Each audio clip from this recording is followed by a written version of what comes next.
Because at this stage, it's startup, it's not momentum, it's not the inertia of a big logo that's getting you business. Every inch forward is sheer will of execution.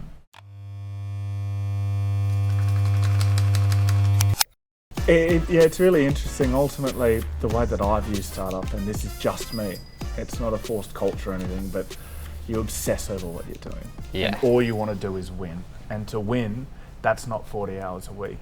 And that's not 5 weeks of holiday a year. That is working all time. And at Credit Kudos, it was actually a joke. The biggest accounts that I'd signed, whether it was Revolut or wouldn, they happened when I was out of the country on holiday. But working. The first sales meetings with Apple, I did the first sales meeting with Apple from a villa in Ericeira in Portugal. Like it's non-stop. So you got to, it's more than a full-time job. It's a passion. But that's what makes you good at it. You still have to have that work-life balance in life, though. Yeah. Do you feel like you can overwork it and burn yourself out? Because that's an interesting one. Yeah, you do. You do burn out, but then when you've got a team around you who said, hey, you're burning out. Hey, you seemed short on that call. You get flagged to it from the team, and then you're like, okay, I need to chill out. So tomorrow I'm going to Portugal again. Yeah. And you've got the support of the team to hold up the work and keep the momentum going. Amazing. Because at this stage, it's startup, it's not momentum, it's not the inertia of a big logo that's getting you business. Every inch forward is sheer will of execution. And that's why I love startup. Oh, that's another great spine quote. Every inch forward is sheer will. Because I think there's no shortage of decent ideas, but there's a shortage of will to execute them. That's okay. So, and I want to take another step back. We're talking about helping consumers. Kind of where does that come from? Like looking to stop consumers getting ripped off. That's something that. Yeah, I don't think subscription services rip consumers off, but I always think that there's easier ways to do things. I think my passion for this came from the fact that I found myself in copious amounts of credit card debt in my early 20s. And hang on a moment, what is that? So these are clipper cards. Let me get involved with this. There you go, you got to get involved in this. No. I don't need a license for that one. I can connect it together. Yeah, you can put them together.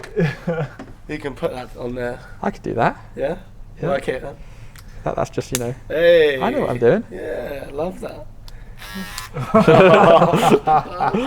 Right. So, AJ, do you want a little tutorial on this one? Yeah. I won't do it, but we'll go through So it. I'm learning this at the same time. Yeah, Like, so the whole idea as well about this is I know nothing about finance. You know what open banking is though, don't you?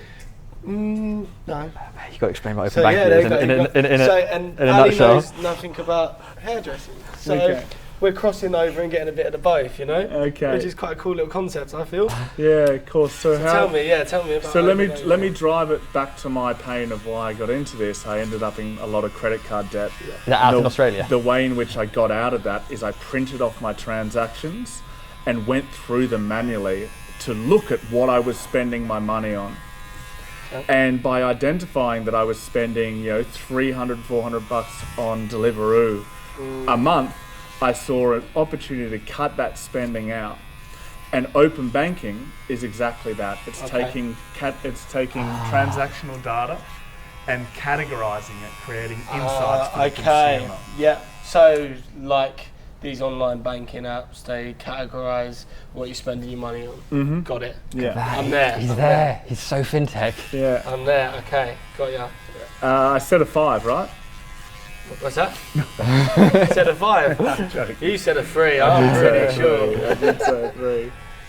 That's okay. So, and then having that kind of printed out and identifying those pain points, was that more of an empathetic point of where you thought, I don't want anyone else to be in this position here?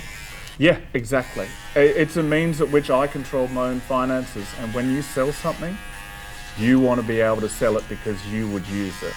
And so I said, this helps me, let me spread this word. That's really, I love it. I love it when you go to the cinema and you see an incredible film and you walk out of it and the first thing you want to do is call someone up and tell them this was such an amazing film because you're excited by that. I can see that same emotion as to when you went through this and thought, hang on a second, I know how to save a lot of people money here. And then the best way of doing that is, of course, working with the likes of Credit Kudos and, of course, now Minna.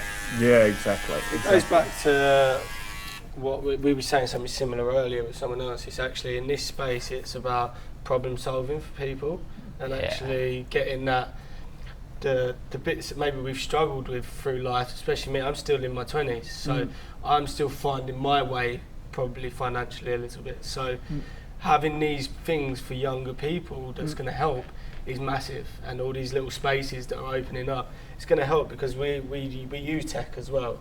Tech's a big part of our life, so it's nice that this industry wants to help them consumers, I don't think it's all altruistic though. I mean, there's profit to be made too. That's kind of a good thing. Of course, but there's profit in everything, but I feel like you're going to be more profitable if it has a meaning behind it.